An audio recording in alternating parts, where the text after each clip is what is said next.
Hi friends, welcome to my channel. ఇప్పుడు నేను చదివి వినిపించబోయే చందమామ కథ పేరు ఉపాయం. తాష్కెంటు నగరంలో మీర్ కమల్ అనే వ్యాపారి ఉండేవాడు.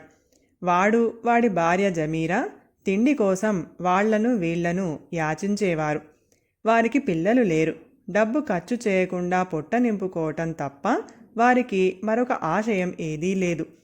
మీర్ కమల్ వారానికి 6 రోజులు అమ్మకం మీద తిరిగి బుధవారాలు మాత్రమే ఇంటి దగ్గర ఉండేవాడు.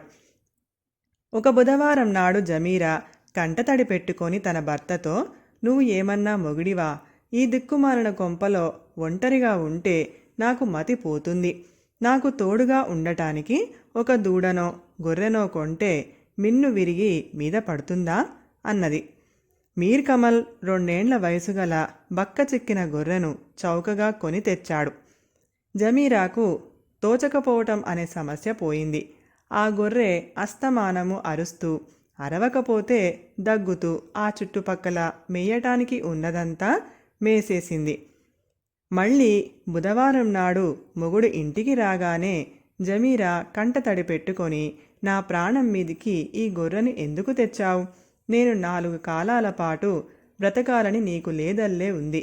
దీన్ని పంపేస్తావా లేక నేను పుట్టింటికి వెళ్ళిపోనా?" అని అడిగింది. "నువ్వు తొందరపడి వెళ్ళిపోకు, ఈ గొర్రె సంగతి నేను చూస్తాను" అన్నాడు మీర్ కమల్ తన భార్యతో. ఆ రోజు అతను తన తల్లి సమాధికి దండం పెట్టుకుని రావటానికి గోరీలు ఉండే చోటికి వెళ్ళాడు. అక్కడ పచ్చిక ఏపుగా పెరిగి నవనవలాడుతుంది. తన గొర్రెకు ఇంతకన్నా మంచి విందు ఉండదనుకున్నాడు మీర్ కమల్. అతను గబగబా ఇంటికి వెళ్ళి తన గొర్రెతో సహా గోరీల సంరక్షకుడి వద్దకు వచ్చి అతనితో, "అన్నా, పెద్దవాడినైపోయాను. నాకు పిల్లా జల్లా లేరు. అల్లా పిలిచినప్పుడు నన్ను నువ్వే పాతిపెట్టాలి.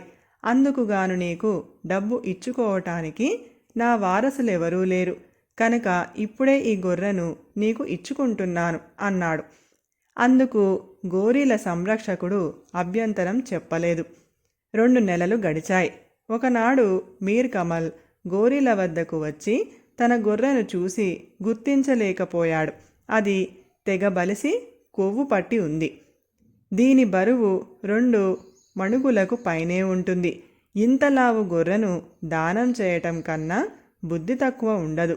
దీన్ని పట్టుకుపోవలసిందే అనుకున్నాడు మీర్ కమల్.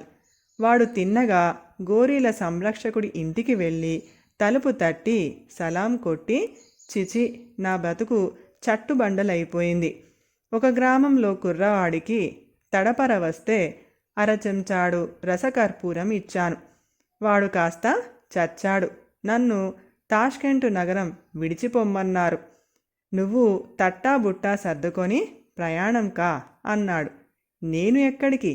అని ఆశ్చర్యంగా అడిగాడు గోరీల సంరక్షకుడు. "ఎక్కడికేమిటి? నాతో పాటు ప్రవాసానికి. నేను చస్తే పూడ్చిపెట్టడానికి ఒప్పుకున్నావు కదా. అందుకుగాను నీకు గొర్రెను ఇచ్చాను కూడా. నేను ఎక్కడ చస్తే అక్కడ నువ్వు ఉండి నన్ను పూడ్చిపెట్టవద్దా మరి?" అన్నాడు మీర్ కమల్. "ఛ, నువ్వు నీ ఇష్టం వచ్చిన చోటికి చావు. నువ్వు నీ గొర్రెను కలిసి ఏట్లో దూకండి" అన్నాడు గోరీల సంరక్షకుడు.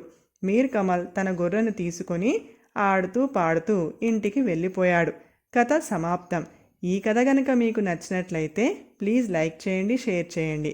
మరిన్ని మంచి మంచి కథల కోసం మా ఛానల్ని సబ్స్క్రైబ్ చేసుకోండి. Thank you.